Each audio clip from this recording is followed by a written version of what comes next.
اپنے شہر کے حوالے سے کیا کہیں گے آپ؟ میرا گجرانوالہ سے تعلق ہے. میری ارلی ایجوکیشن، اسکولنگ، پھر اس کے بعد ہائر ایجوکیشن، کالج، وہ تمام گجرانوالہ سے ہی ہے.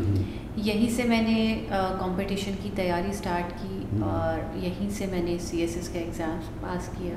میں گجرانوالہ سٹی کی پہلی فیمیل تھی جو کہ PSP میں ایلوکیٹ ہوئی. میرے لیے ایک بہت بڑے آنر کی بات ہے. یہ میرے لیے ایک بہت بڑی اچیومنٹ تھی، میری فیملی کے لیے بہت بڑی اچیومنٹ. اچھا، کبھی پہلے سوچا تھا، کبھی بچپن میں یا کبھی کالج ٹائم پہ کبھی سوچا تھا کہ میں کبھی پولیس میں آؤں گی، میں ایک وردی پہنوں گی؟ کبھی سوچا تھا کوئی وردی؟ بالکل سوچا تھا. ہر وہ انسان جو اپنے گول اچیو کر لیتا ہے، جو اپنے ڈریمز کو اچیو کر لیتا ہے، اس کا مطلب ہے وہ بچپن سے ہی پلان کرتا آ رہا ہے، اپنی ایج کے اکارڈنگ پلان کر رہا ہوتا ہے. اس میں کچھ نہ کچھ کرنے کی ایک ارج ہوتی ہے کہ مجھے اپنی لائف میں یہ کام کرنا ہے. اللہ نے ہر انسان کو مختلف بنایا ہے، اس کی نیچر ڈفرینٹ ہوتی ہے، اس کے کام کرنے کا انداز ڈفرینٹ ہوتا ہے. تو میں بھی اپنی فیملی میں اسی طرح سے تھی. ٹریفک پولیس کے پاس کوئی ویپن نہیں ہوتا. آپ کن لوگوں کو سمجھانا چاہ رہے ہیں؟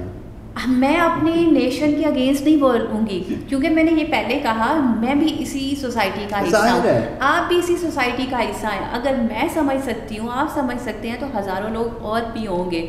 بہت سے لوگ ہوتے ہیں جن کا ایک دفعہ چالان ہوتا ہے، جیب سے 2000 جاتا ہے، وہ سمجھ جاتے ہیں کہ یہ ہم نے کام نہیں کرنا. مانگنے والے سب ٹریفک سگنل پہ، یو ٹرنس پہ آپ کو نظر آئیں گے، اور جہاں پہ وہاں پہ پھر ان کی وجہ سے ٹریفک کا جو فلو ہے وہ بھی خراب ہوتا ہے. اس کے بارے میں کبھی سوچا؟ گجرانوالہ میں ٹریفک سگنل نہیں ہے. مجھے ہمیشہ سے بچوں کے لیے کام کرنے کا شوق رہا. مجھے بڑا دکھ ہوتا ہے کہ جب میں دیکھتی ہوں چھوٹے چھوٹے بچے جب کام کر رہے ہوتے ہیں، ان کے ساتھ ظلم ہو رہا ہوتا ہے. گھروں میں جو ملازمت کر رہے ہوتے ہیں بچے، جو ان کے ساتھ ابیوز کیا جاتا ہے. مجھے خواتین کا جب ان کا جو ڈومیسٹک وائلنس کا جب شکار ہوتی ہیں، اور زیادہ دکھ اس بات پر ہوتا ہے کہ ان کو خود نہیں احساس ہوتا کہ ہمارے ساتھ ناانصافی ہو رہی ہے، یہ ہمارے رائٹ کے اگینسٹ جا رہی ہیں چیزیں.